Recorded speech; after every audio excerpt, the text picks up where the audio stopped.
All right. So what I'm doing right now is killing two birds with one stone. I was going to make a video, talk about applying decals, at least the way I apply the decals, and how I paint and weather the trucks on the car. So I figured I'd just go live. It'll save itself in my live feed, and then it's a 2-for-1. So it's Saturday night. I'm a married guy, so I don't have to be out on no date tonight. It's 20 minutes until 8 on the East Coast here in North Carolina, United States of America. And I am applying decals to some fantasy cars using this Baltimore and Ohio hopper, or a coal car, if you will, as my guide. How I'm using these decals that I think were made for maybe a box car or something. So I'm just kind of playing around a little bit. Here's a car I've been working on for a little while. It's a different number series, so I did the decals differently. And you can see there's already some rust on the ends. And this is an older car, and somehow I broke off the stirrups down here, so I got to reapply some stirrups. And I got some parts missing, and I probably picked this up off of eBay or a consignment shop or something like that. I don't know. But it just kind of, I like to practice. So some of these older cars get new life as I rebuild them and repaint them and do everything that we enjoy doing in this HO scale hobby that we have. So these decals I have are, it's a fantasy road called the West Virginian. I modeled the Virginian Railway, so I thought this might be a good idea to use these as a subsidiary, maybe like some little short line or something like that went to a coal mine or a small town or something off the main line. So I'm going to use this Athearn 4-bay hopper, excuse me, and like I said, I'm gonna use this B&O hopper as a guide and kind of just follow it and show you how I apply some decals. Because I mean, these are custom by Rail Graphics. I don't know if you can see that. Yeah, I don't think you can, but it shows it right there. These are pretty awesome, pretty easy to use and whatnot.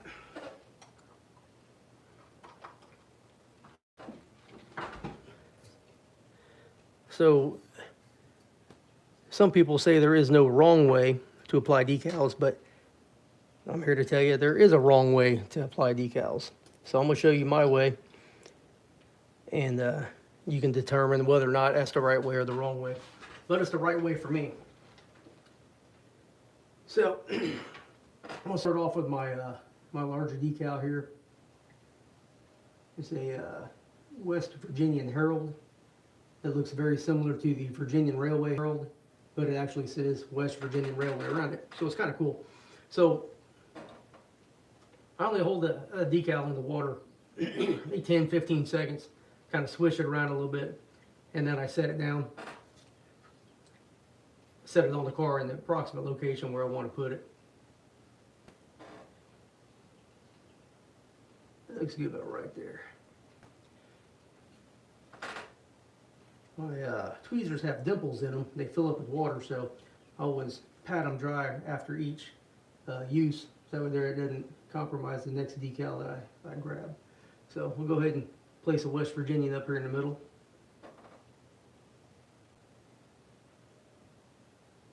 Swish it around a little. Now I've already taken this car and I painted it quite a while back, and I shot it with some dull coat a little while ago. And I'm finding some hairs or fibers from something are on there. Probably cat hair. We got a bunch of cats. Probably came off of me.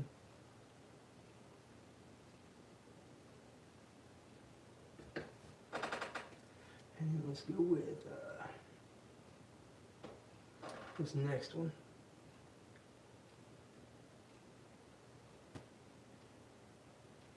You don't actually, well, you don't necessarily need to dab off any water. I usually just leave a little bit on there to help it separate from the decal paper while it's sitting on the model itself. And we'll go with the number here. I have to go through my collection of decals to find the appropriate car capacity, load limit, and lightweight decals for this car, build date, and all that stuff. This set of decals I bought doesn't have that, but I got an entire crate full of decals, so I always got decals to do something with. Let's see who we'll go with. The little slogan. It's called Line of the Day Saver. I guess they're implying that it saves a day of moving freight from one point to the other point. So, something original. I tried to find some information about this West Virginian Railway. I thought it might be similar to like the B&O or something like that. And I don't know if that would look good at an angle like that or not. Different. Yeah, we'll put it in the middle. How about something like this? Or, and we'll do that. We'll leave it right there. If you've watched my channel or any of my videos, you notice that I have an affliction for some fantasy locomotives. I really enjoy making these. This is a SD40-2 that I'm putting together right now. Painted it, decaled it. I got to paint the dynamic brakes on it yet, and still working on it. Got to touch up, paint it, and stuff. Put railings on and whatnot, but it's looking pretty good. Looking pretty good. I go through phases where I decal a lot, or I paint a lot, or I work on scenery a lot. And the last couple of days I've been working on these. So I worked on these trucks last night. Still got a couple of parts to put on, and I stripped the trucks all the way down, painted the truck frames, the drive wheels, and there's a silver backing behind the truck frame that I painted black as well. I think it makes a huge difference when you're looking at photos and stuff like that. When you can see that it's all black out, I think it looks pretty good. I also went and I painted in, you see where the cylinder comes out of the brake here, and I kind of put a little silver on there to kind of represent that, because on some locomotives they don't go all the way in, and when the locomotives are stopped they can stick out up to 9 inches. So I thought it's kind of neat. Some people might not like it, but that's the great thing about our hobby, is your railroad, your rules.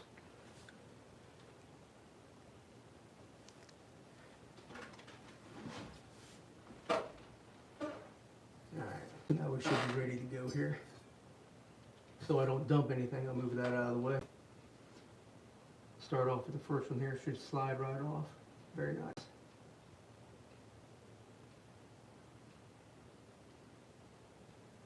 I use a dull hobby knife that I broke the tip off of, so it doesn't have a sharp tip, and then I can manipulate my decals a little bit more easy. At least in my opinion. I don't have any measurements of how I want to do this, like a distance from the top or anything, so I just eyeball it, using the car as my guide. No, not yet. I've had problems with these all day. That was split.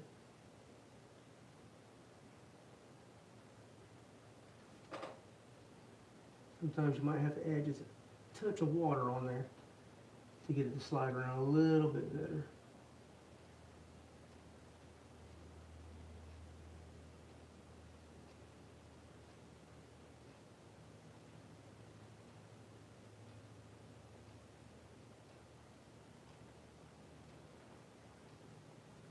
It does take kind of an easy hand.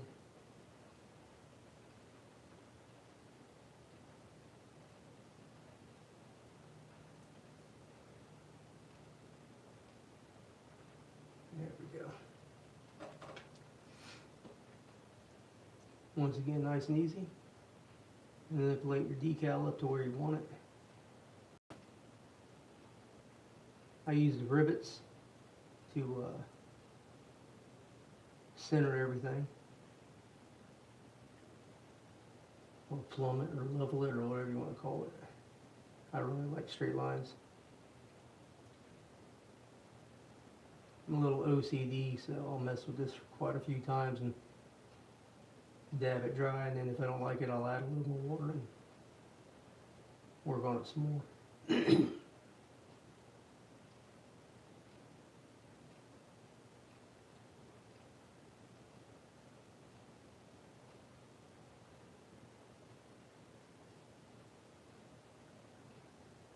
That's not looking too bad.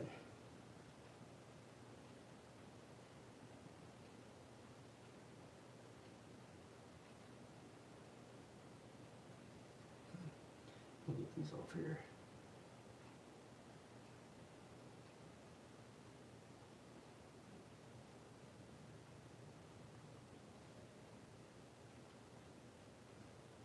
Whenever I work on a car, I always remove the wheels, because the wheels, that little bit of weight will cause the car to flip over every time you're not expecting it to, and you'll get a nasty surprise as your car rolls off the bench onto the floor. You get lucky if it don't break. I don't have that kind of luck though. Okay, let's go up higher with this.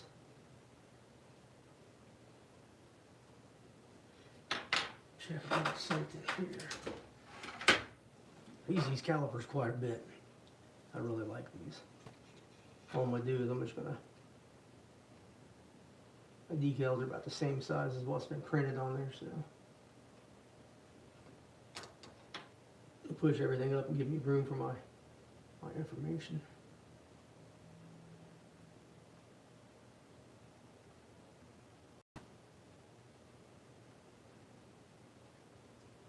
I was talking about using the rivets to line it up. You gotta be mindful also that sometimes the rivets aren't straight across from each other. Actually, I eyeball quite a bit of it. So, a little bit more. A little bit more.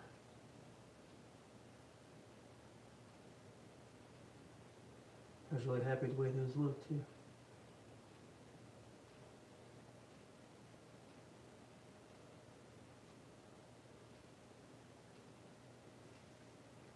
That looks good.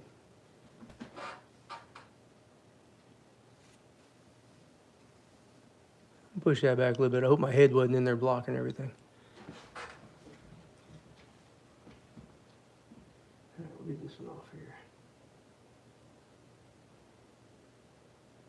Come on now.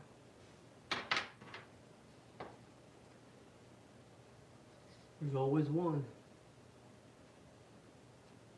And a little dip there.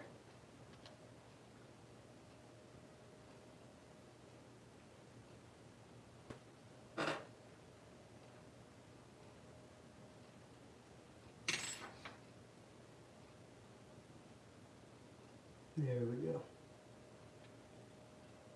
If you're one of the people that have no patience,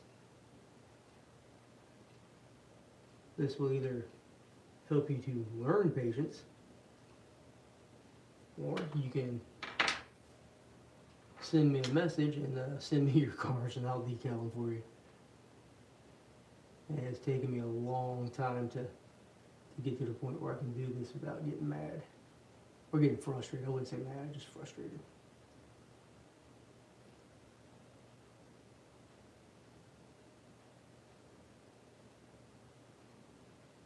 There. I'm pretty happy with that.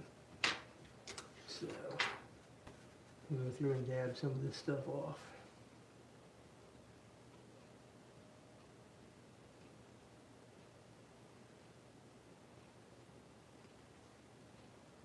Now you can also take your paper towel, tear it, and then use that little, like the rip part, sucks up really good. So if you're having trouble with your decals moving around, you can just kind of do something like this, or you can even put it in your tweezers and go through and suck up the excess water to prevent your decal from moving. And then you can go back and dab it with your finger. Sometimes decals stick pretty good and sometimes they don't. It all depends. Let's see. That looks crooked to me.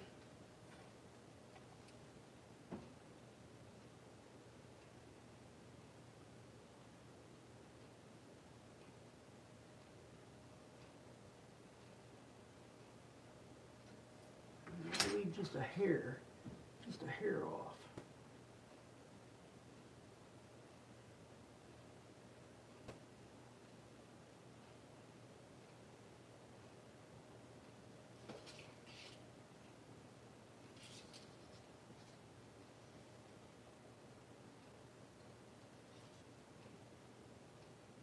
It looks pretty decent.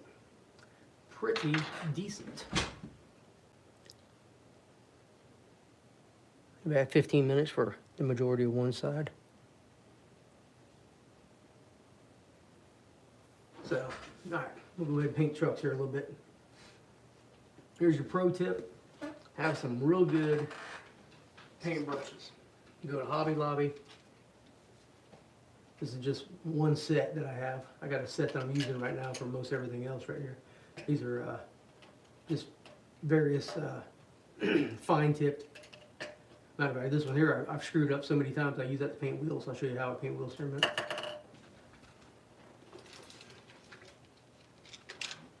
I really think these are junk, but I got a whole bunch of them. Now here's a good set right here. Got these Hobby Lobby, of course, $5. You can look at the very fine tips.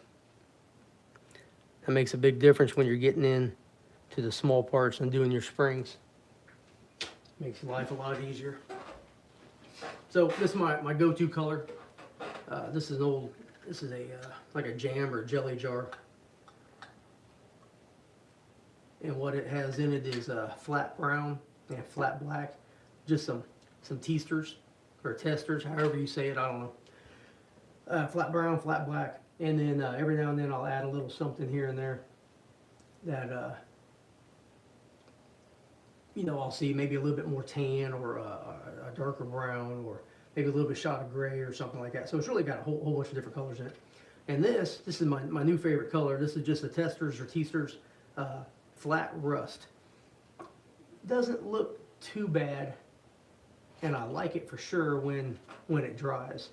So what I always do is I always have some thinner around. I will start off with my thinner, dip my brush in, wipe off the excess, and go in and grab just a little bit of paint right here. And I'll come over and I'll just downward strokes, a couple spots. I'll come in here and get the brakes. And you can really paint your truck with this entire color, this flat brown, flat black mixture, and it does pretty good.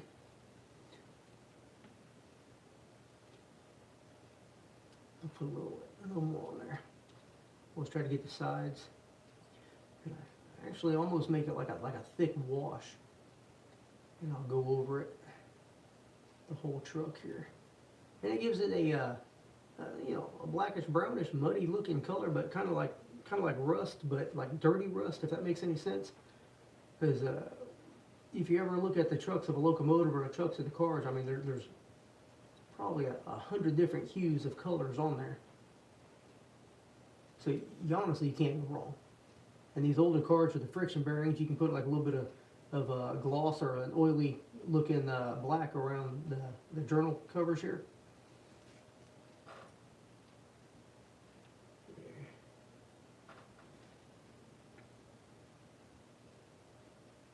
A little bit of rust here.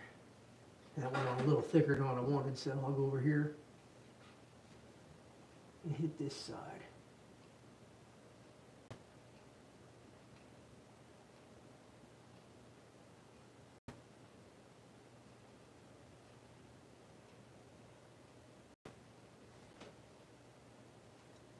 Okay, we'll look at this one. I'll get this one too.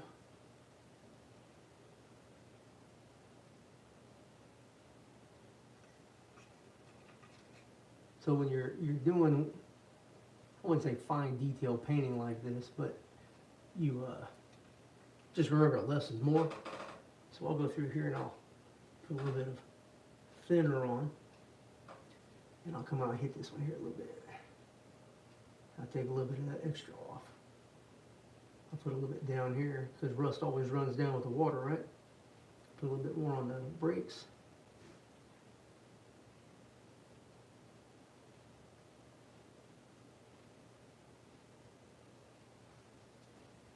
Same thing over here.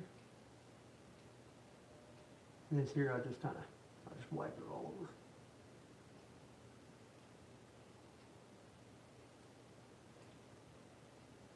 whenever I weather anything, I always do it in layers. So if I don't like the way this looks, then when I go through back over with another cover or color, it'll just cover it up. But in the end, it always looks pretty good because you can't go wrong when you're doing trucks. There we go.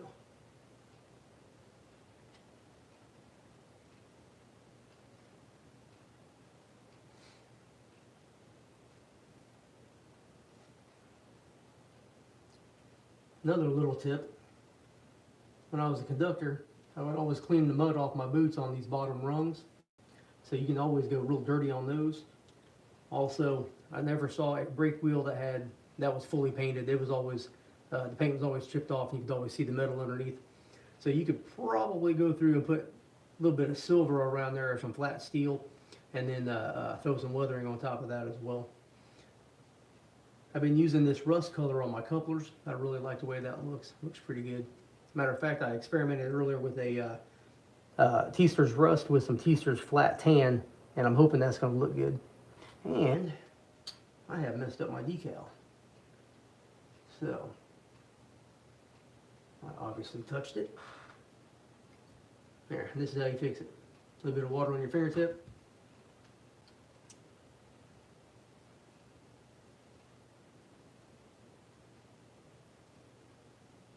Straight it out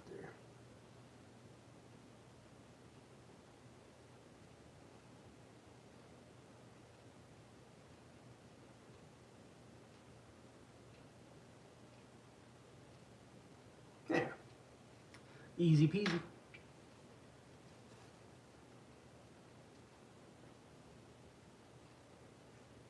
Good to go. Or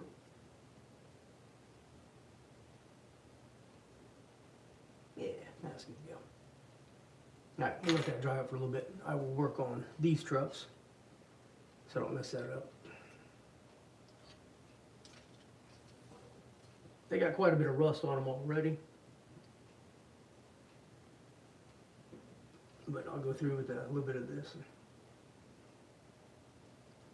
kind of splash it on there.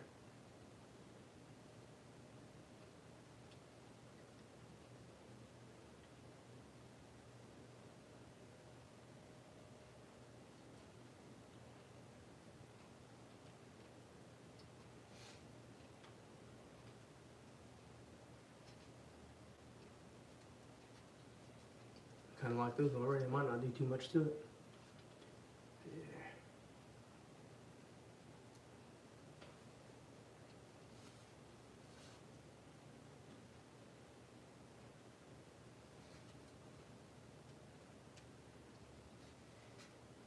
Now, when you're painting the couplers, you gotta be mindful that you get too much paint on there, it'll cause your coupler to stick. And I found that out the hard way, not realizing that I had too much paint on there. I go back and work some open. A little something you might not know is that when the couplers butt up against each other, that's when this part smacks the other part. It knocked the paint off of it. Well, really, there's not paint on there anyway. It's bare metal and rust. But you can put a little bit of silver on here to simulate where the knuckles have butted up against each other and knocked the rust off. I do that on a couple of cars just at random. I think it looks pretty good. I normally cut the trip pins off, but you could paint them black and put just a hint of silver on the end of there to represent a air hose and glad hand. I normally cut these off anyway. This is not going to last.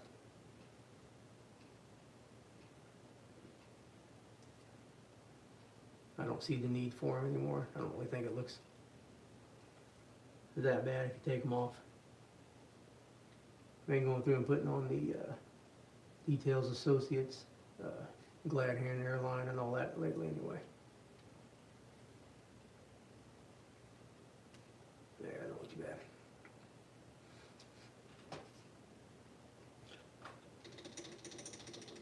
So if you notice, I dip my brush a lot in the thinner. And if you push it all the way down and smash it on the bottom, which I used to do ever since I was a kid.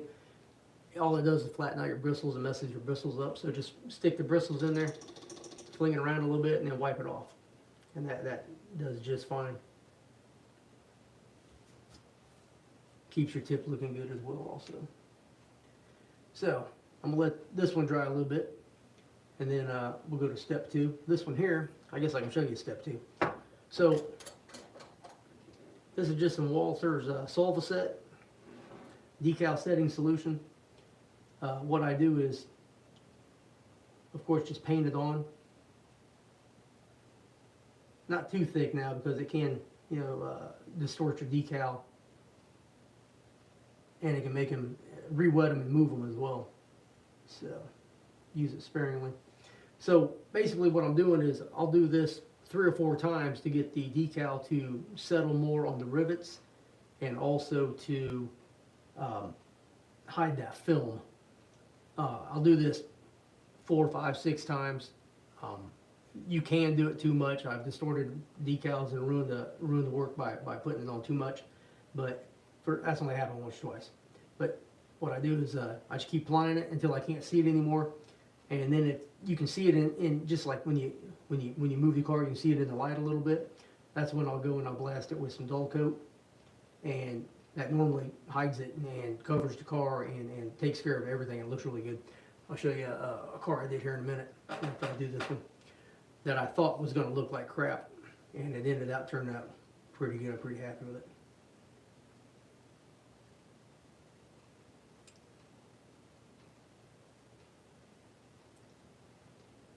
This one I did not shoot with dull coat before I started working on it, and I should have.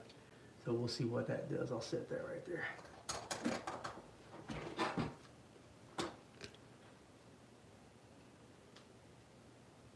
"27 minutes in."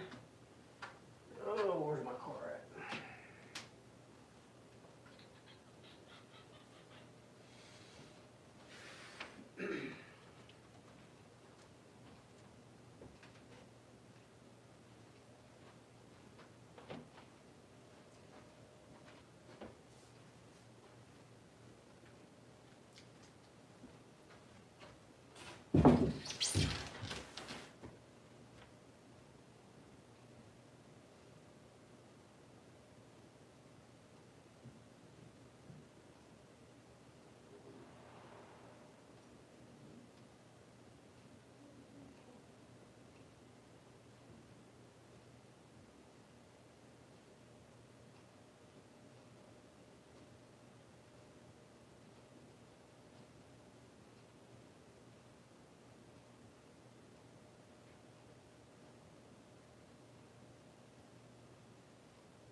The story of my life is I can never find anything when I'm looking for it.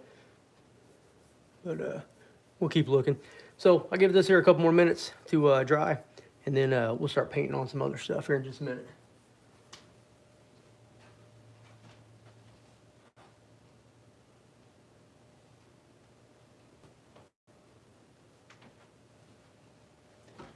Crap. I hate when I can't find something. So we'll just take a look at what we got here. Looks dry enough for a little Solvaset. Like I was saying earlier, I put this Solvaset on the decals, I think 5, 6 times to get that film to go away. And you get everything that's set across the rivets just right. This one's going to be a pain in the ass, I can tell that, because this is the one that split in two.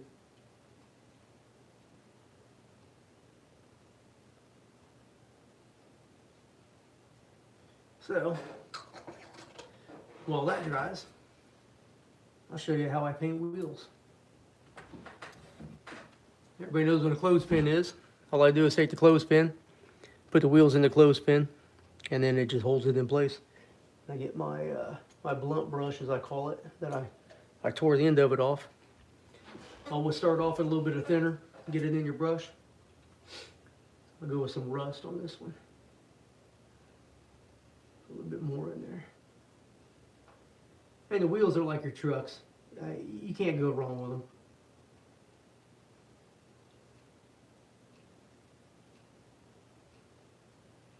So if you ever wonder how somebody sits there and paints their wheels all the time, it's usually a car at a time while they're waiting on their decals to dry or something along that line. Looks pretty decent. And it dries good too, so I mean, it's pretty awesome. But you want to get a little different, all you got to do is just dab a little bit right there. Puts a little bit more brown and black into that rust paint. Done deal. Those are for a different car. I had to mark them blue because the axles are different than the other ones. But I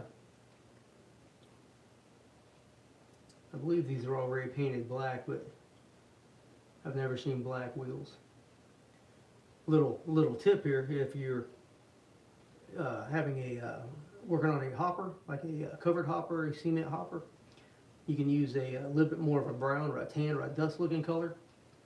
Concrete cars are covered, absolutely covered with concrete dust. Some of the dirtiest cars I've ever had to climb on. I'd always be I hated them in the rain. I'd be filthy, absolutely filthy. But the wheels were never rusted. They were always like a white gray, a very light gray.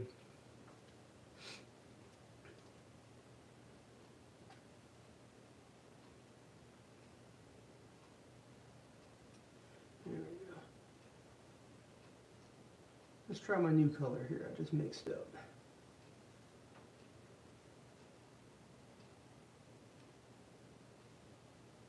It's really not that bad. So this is a little bit of a flat tan that was left in the bottle. And I put some flat rust in there and I mixed it up a little while ago, put a little thinner in there as well.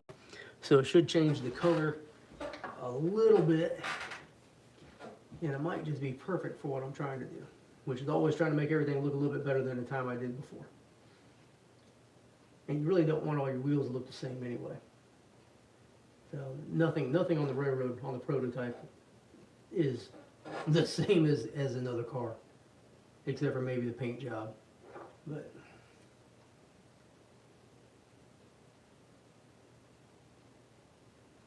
yeah, it's pretty rusty looking there. Put a little bit too much thinner in there. I'll end up going over this wheel set again. Don't look too bad though. A couple of cars that I worked on not too long ago, I put a little bit of silver in the paint. So you had rust with some silver speckle in there basically. And it looked pretty good. It looked pretty good.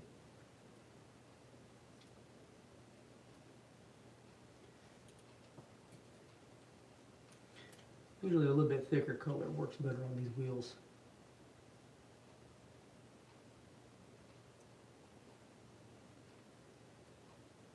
Take a hot second. Done.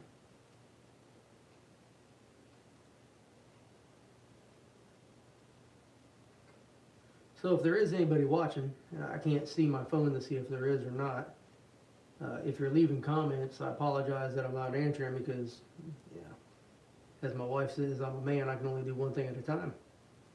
But I will go back and through and see if anybody has left any comments, and I will answer them then. If you have any suggestions on how you decal and how you paint your wheels or how you mix your colors, please feel free to write them in the comment section. Let us know, because you might have an easier way or a better way than what I'm doing, and I might like that way a whole lot better than what I'm doing.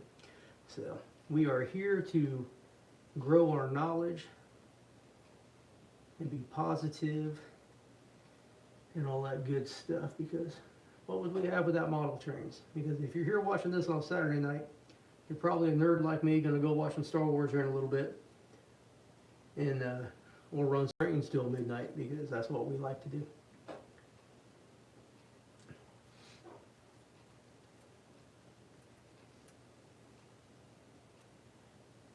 I don't know if you can see this, but this decal right there is not like in this model. It's very shiny. Doesn't look like it's setting down on the model very well. It's very rare that I have decals that aren't very good, except I had some probably 30-year-old, or the Harold King decals, and they absolutely just fell apart when I tried to use them. And I kept them in a bag for a long time, and they were junk. So, old decals, if you see them on eBay, I would steer clear from them.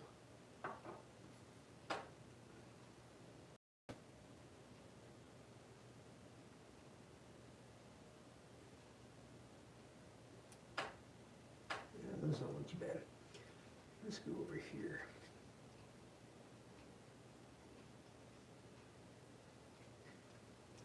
There's a platform right here underneath the brake wheel. Lots of mud. Always mud on that thing.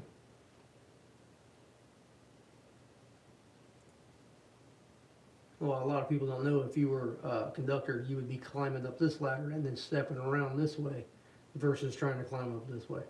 So you can always go with a little extra dirt down here and take it over to the side. Like I said, there's always a lot of rust and bare metal on these brake wheels. If you can get in there and get this little chain. That's kind of neat. I've done that on a couple of models where I didn't get the paint everywhere, and you can kind of highlight the chain a little bit. I don't know if you can see that. I can see it. But especially on modern cars, conductors got the brake stick, and the brake stick is metal on metal, so of course it chipped the paint off all on the inside of the wheel. So you can mimic that as well pretty easily. See if I can do this without messing anything up.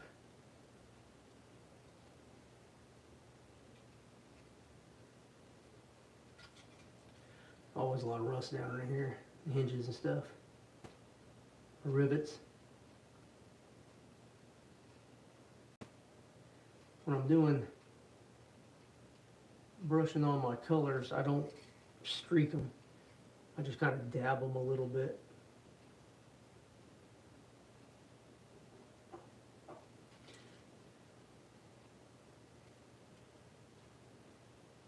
Maybe some rusty couplers.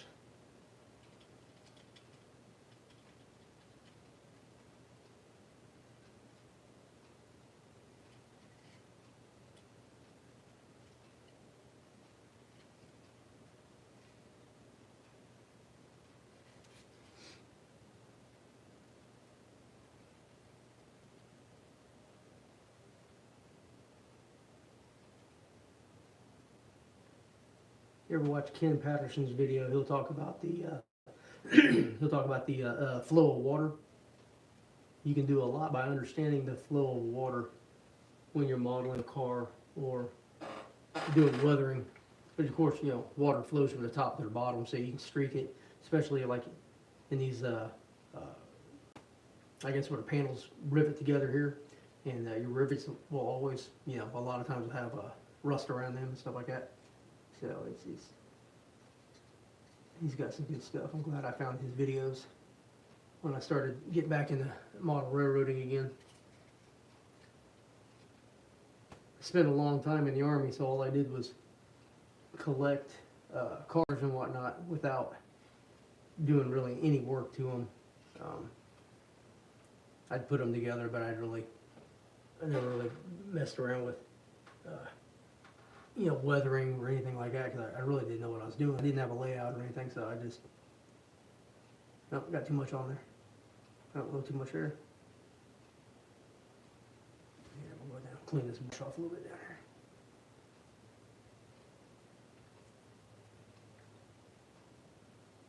You get a little too much stuff on there, just get you a little thinner.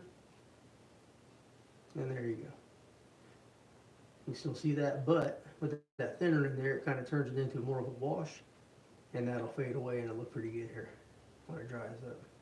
You can already see the trucks are looking a whole lot better than what they did just as bare plastic.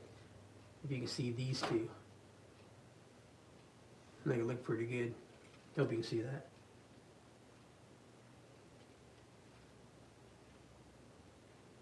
OCD.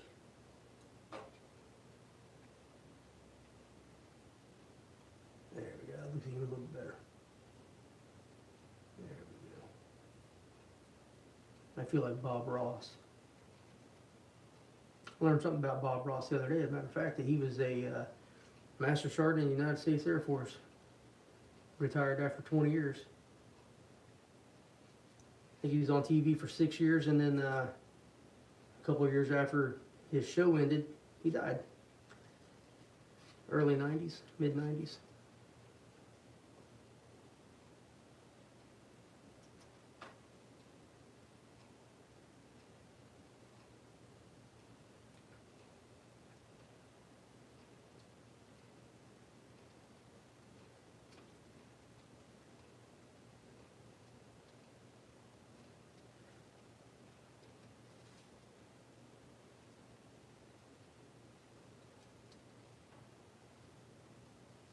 They don't look too bad. Now with couplers, you don't have to get them 100%, covered in paint, because the black shows through and it looks good when the paint dries. There, let's see. Can you see that brake wheel? That looks pretty decent. A little bit of dirt on the steps here, and the platform underneath the brake. That's starting to settle down nicely now. I was worried about that before. When this dries up, this will look pretty decent. Let's see, you can see it better that way.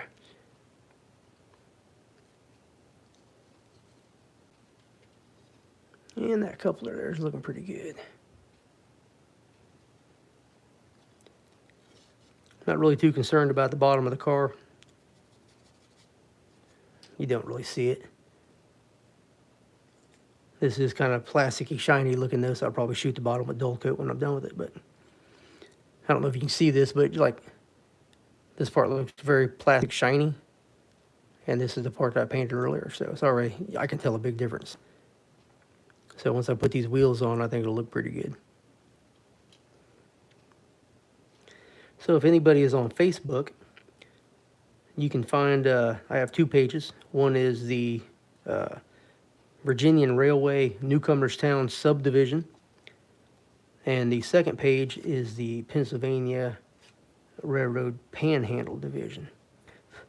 You should be able to find it pretty quick. I kind of model both railroads, so I separated my page so I could put Pennsy stuff on the Pennsy page, of course, and Virginian on the Virginian page.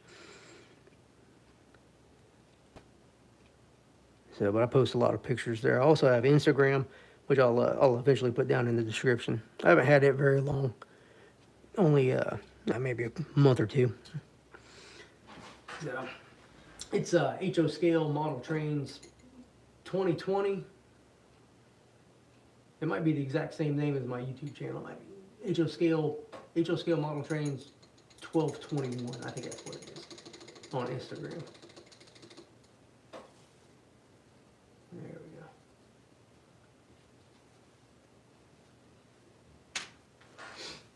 All right, move this stuff out of the way. Let's see where we're at here. It's pretty dry. I put another coat on.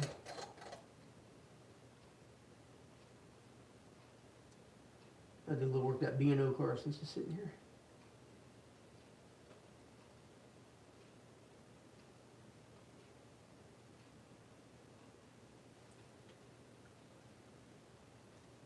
As I said a couple of times, I put this stuff on and put it on. Oh, look at that. So this is called putting on too much. So I've ruined that decal.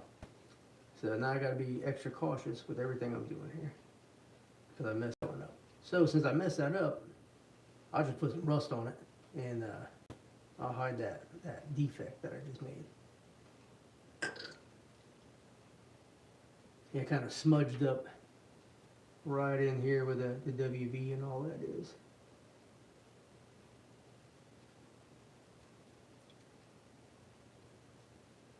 But this side looks good. Pretty shiny still though.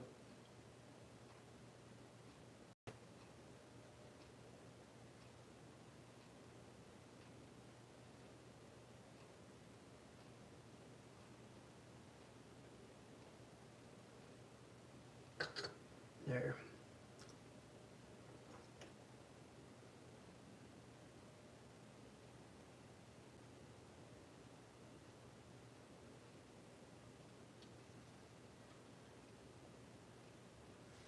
Yeah, that'll be the last coat of that. It'll get shot with some dull coat here shortly. Seal it all up. Now I'm paranoid, so let's go ahead and dab this off. Stuff dries pretty quick, a couple of minutes. Soaks in and settles in. Now let's go ahead and we'll flip these trucks around. And work on them a little bit more.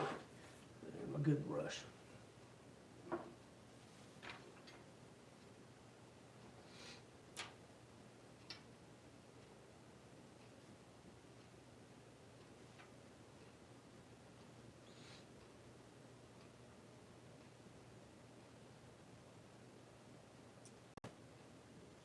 You get your thinner just right. And you touch these springs, it just flows in there. And I think it does a pretty good job. There's actually a spring here in the back that you can work your way in and get. I've always noticed that brake rigging seemed to have a little bit more rust on it, I guess because maybe the moving parts. So we'll hit this part with a little bit of the lighter tan. And sometimes I throw a little silver on the edges of the brake shoe that make contact with the wheel. So there's a metal plate on the back side of that the wrought iron. I think it's wrought iron that pushes up against the steel of the wheel, because it wears out. So if it was steel on steel, it wouldn't wear out. It'd probably groove the wheels up. So I think it's wrought iron. And you'll see a little silver on there every now and then.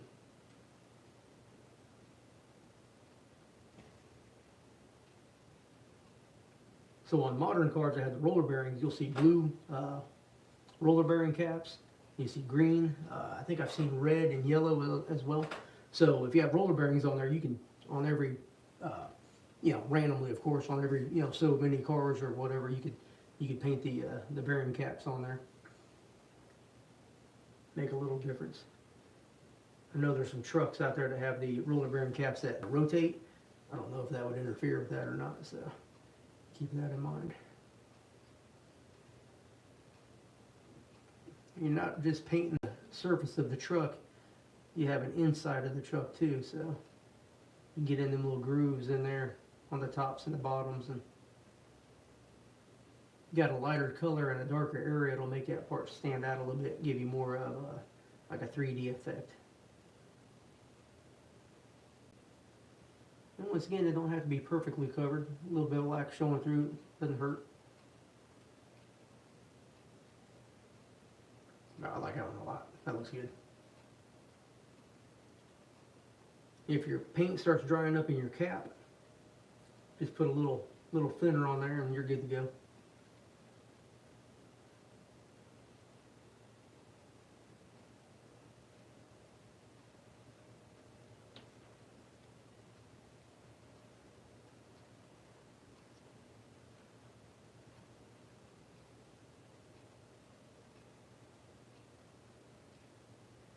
So if I've made any mistakes tonight, or perceived mistakes tonight, rest assured that my friend Dwight's probably already texted me. I'm screwing this up or screwing that up. He's pretty good at keeping me on track. Guess that's what happens when your former boss is now your best friend. So he's a good guy though. Probably watching, probably one of the only people watching.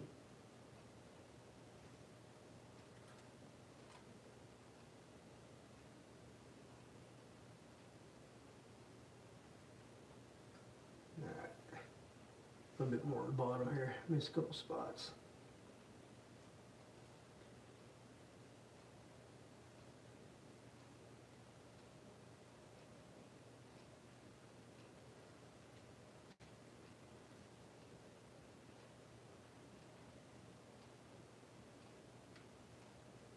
Yeah, it's looking pretty decent. I like that.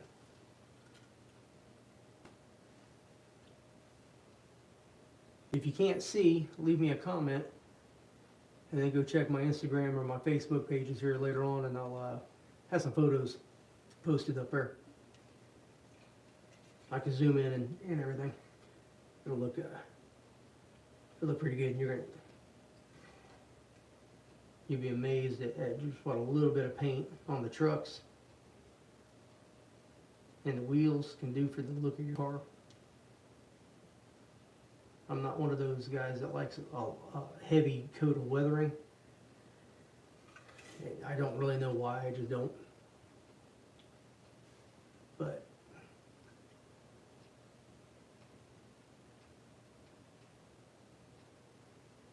I think it's overdone, I guess. I don't know. There's some pictures out there. There's the first thing that comes to mind, I think it's a YouTube video, and I think it was a bunch of screen captures out there as well. This guy took a Virginian Railway AG 2666 and just absolutely heavily weathered it. I mean, went to the extreme, and I guess I don't like it because I've never seen a Virginian AG that dirty, that rusty, that nasty looking. They took pretty decent care of their steam locomotives, and even after they were out of service for 5 or 6 years, they still looked like they were in pretty good shape. Maybe I took offense because it's my favorite railroad, I don't know. Maybe the C&O Allegheny might have looked like crap, but I don't know.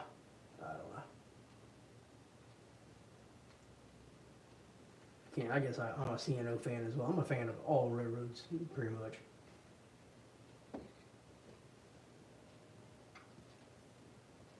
Except for maybe Santa Fe. Never really liked them. Or the Union Pacific. Or the Northern Pacific. Or the Burlington. Or, what's that? SP&S, never really liked them either. So I guess I'm not a fan of every railroad. But the Frisco, man, that Frisco had some beautiful locomotives. Missouri Pacific had beautiful locomotives. Illinois Central, some of them look pretty good. I didn't like their tenders.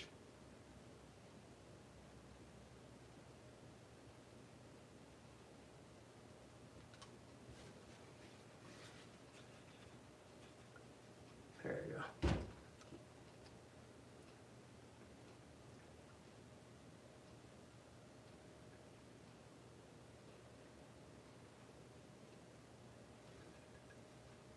Speaking of railroads we like and don't like, are there any locomotives out there, steam locomotives, that you feel are the most beautiful or the ugliest? I'll start. The CB&Q Mikado, the one that they run on the Grand Canyon Railroad and they rebuilt. It looks nice rebuilt, but the way that the CB&Q had it was, oh my God, it was ugly as ugly.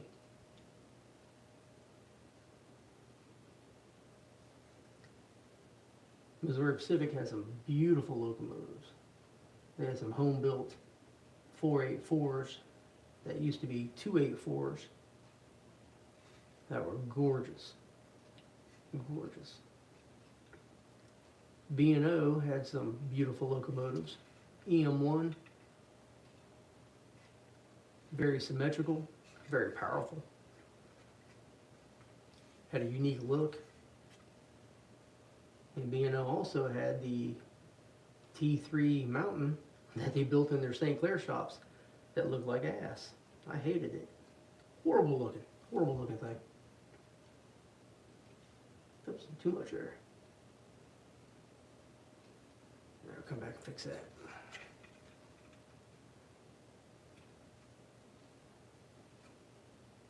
It looks like them decals are about dry. I'm about to Clean up a little bit of paint here and we'll decal the other side.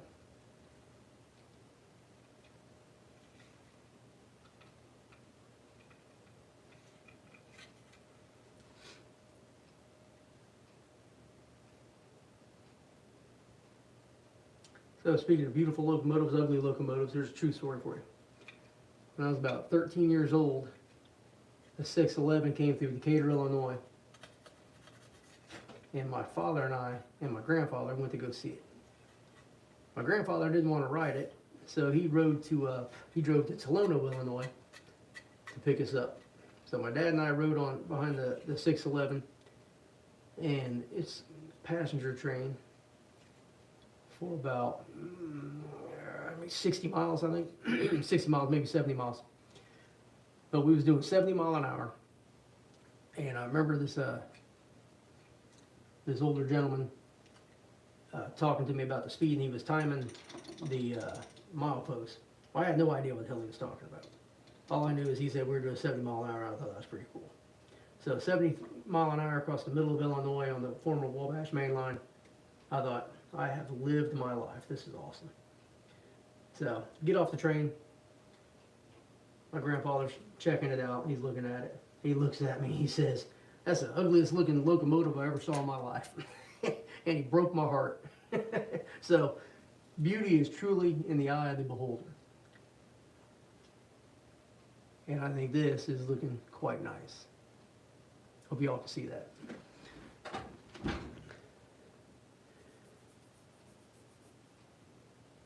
All right, let's see here. Let's flip it over.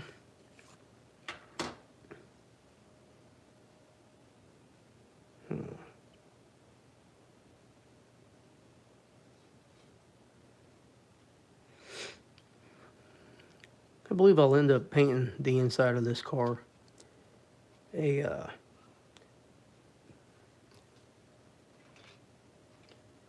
what is that, like primer? Like just like a red primer, oxidized red primer. I think it looks good. I've seen a lot of photos of cars back in the day that had the inside were pretty rusty. So I think that looks good. It looks pretty good when you got a load in there because you can only see like the top edge, maybe the top eighth of an inch. So I think that's pretty cool. So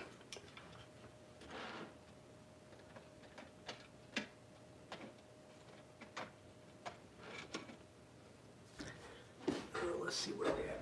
I've already got my decals pre-cut. I take great care in trying to cut my decals as close to the numbers or the letters as possible. Let's see. I might get this up here, you can see. There you go. The less that you have hanging around your decal is less film that you have to worry about having problems with fading in. But every now and then I can backfire on you too. So be warned, it doesn't work well on some decals, and you will be the first to know when it doesn't work out. So let's see.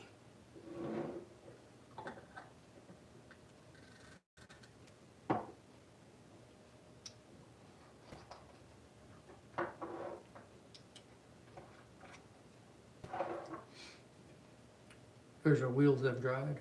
They look pretty good. I don't know what the hell's going on with my voice cracking here. Yeah, I'm pretty happy with that. I hope y'all can see that.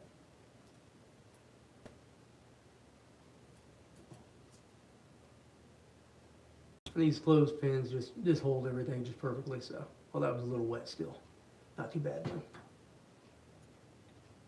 Yeah, I think it looks good. It looks good. All right. So, got a couple of coats on the dull coat, or not dull coat, but Solvaset on here.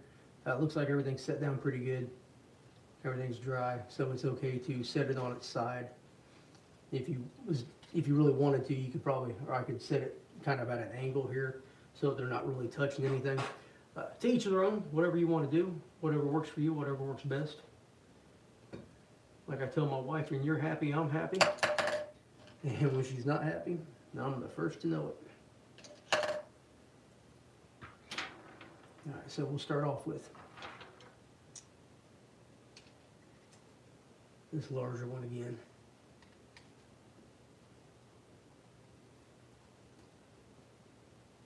Yeah, I'm not happy with that, but it'll be all right. I am my worst critic. I would not be happy with my work hardly ever if it wasn't for my friends telling me, hey dude, yeah, it looks pretty good.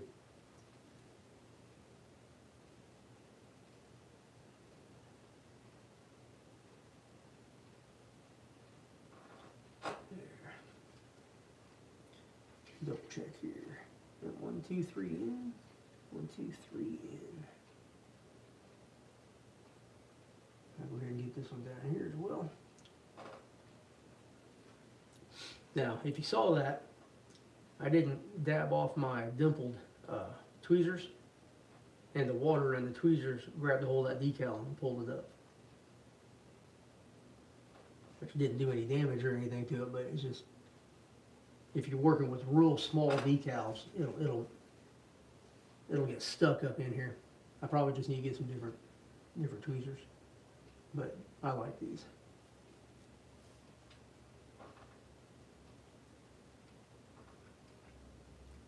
Another handy thing to have when you're working with decals is sometimes they don't want to come off the paper very well.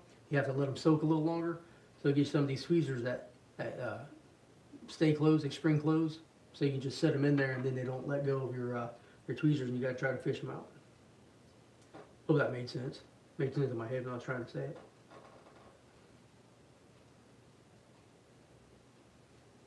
So hopefully this one won't separate. I can show you the way I normally do it, which is I hold one end, kind of, nudge off the end here, and then I would grab the paper on this side, hold it, and then pull the paper out from underneath, and then I don't have to move it so much. But that didn't work out too well last time.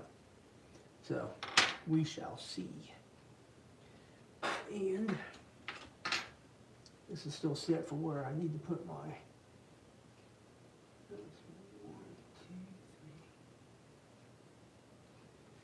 Got it. Counting the rivets. Counting the rivets. I think I got those spring tweezers at Hobby Lobby, like $4 or $5. There's a whole bunch of different ones. Some of them have like a little stand on there. You can use them for soldering as well. It works out pretty good.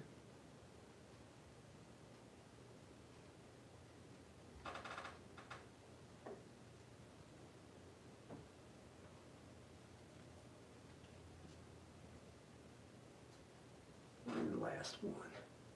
This is an in-depth video or live session, I guess. I don't know. I know what everybody really wants. They want me to shut up and run some trains. That's what you want.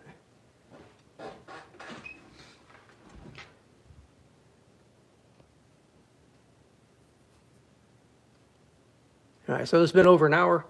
I'm gonna, as soon as these come off, looks like my phone is at 20%. So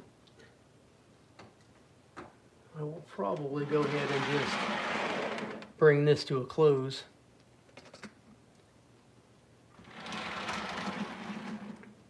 I'll zoom around here and give everybody a shot of some fantasy locomotives, and we'll call this a night. When I go back through and start editing this video out, I'll put some descriptions in for some Facebook pages and Instagrams and stuff like that, so you can check out some photos. If you're on Facebook already and you're on the Nickel Plate page, Nickel Plate Modelers page, I'm on there quite a bit. I post a lot of stuff there. If you're on HO Scale Model Shelf Layouts, I'm an admin there. I'm on there quite a bit. I post a lot there. HO Scale Model Railroads. I don't know how many groups I'm in, but I'm in quite a few. So if you see some of my work out there, let me know. And leave me a comment, leave me a like. If you like this video, I know it was long. Please leave a comment, a like, and please subscribe. I think I'm at 466. I'm pretty happy with that.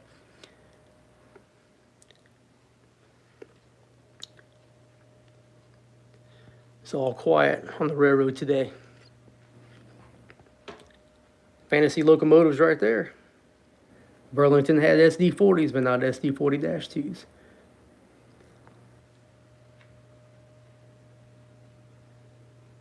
Some Virginian U-30Bs up there.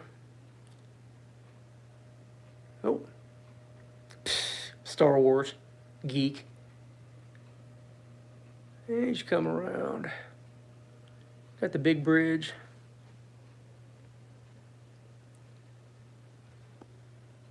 And yes, the layout goes through the door into another room. And that tunnel goes through the wall into another room.